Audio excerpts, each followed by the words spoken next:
Welcome to Organic Edible Garden. As the full moon is approaching, it's a good time now to plant our root crops. Today we're going to focus on carrots. And there's no time that's not a good time to have a bowl of salad greens growing on your windowsill or deck. We'll show you how to create this bowl of goodness.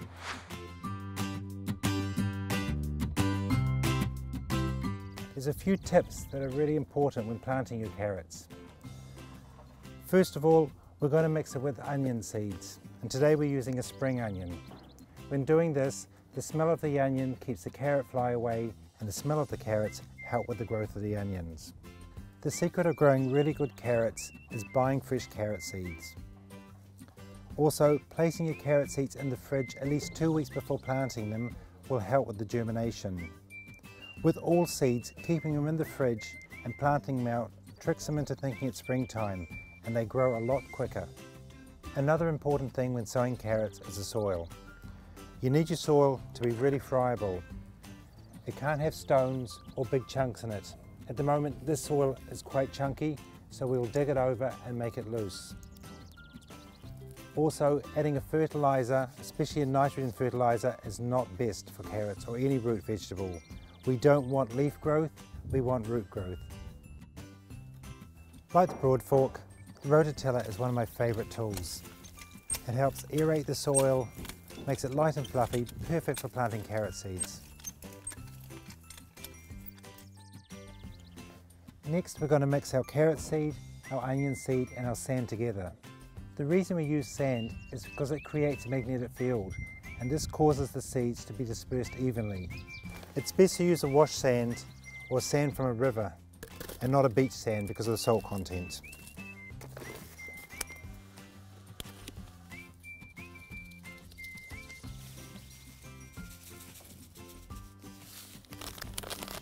Like most root vegetables, carrots don't take transplanting very well.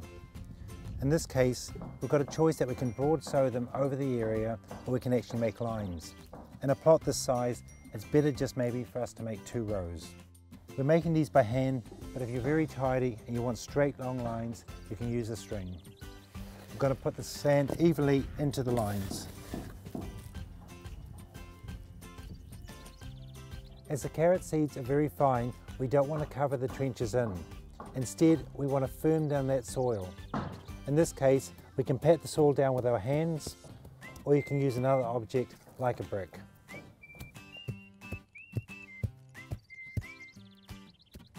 Compacting down the soil forces the air out and helps the germination of the carrots.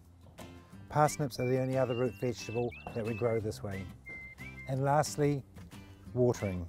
It's really important to keep the ground evenly moist during the germination process.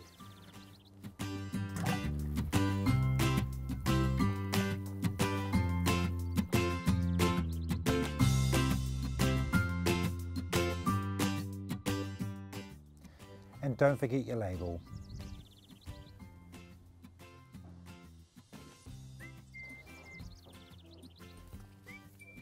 Birds and cats will scratch up your newly planted seeds, so it's best to cover your garden with a bit of netting.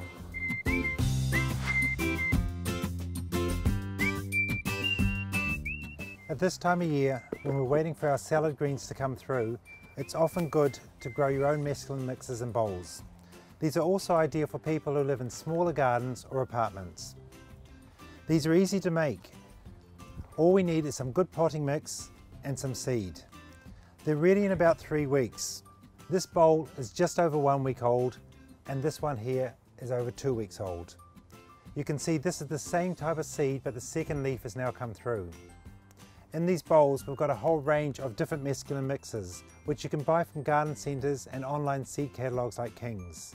In this bowl we've got things like kales and rockets, mizunas and good Japanese greens. We've got the pak choys and tatsois, anything that you want. You can adjust the taste of your bowl by adding spicy things like your rockets and your radishes, or making it milder by putting your mizunas and your pak choys in. The bowl we're making today is really easy. Once you get your mix, you just fill up your bowl. You smooth out the soil, and then you plant your mix.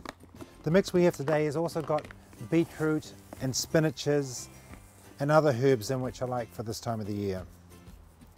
You sprinkle it on quite thick, you push it down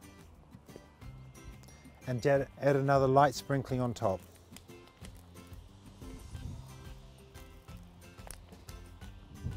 When that's done, all you need to do is water it in and put it aside.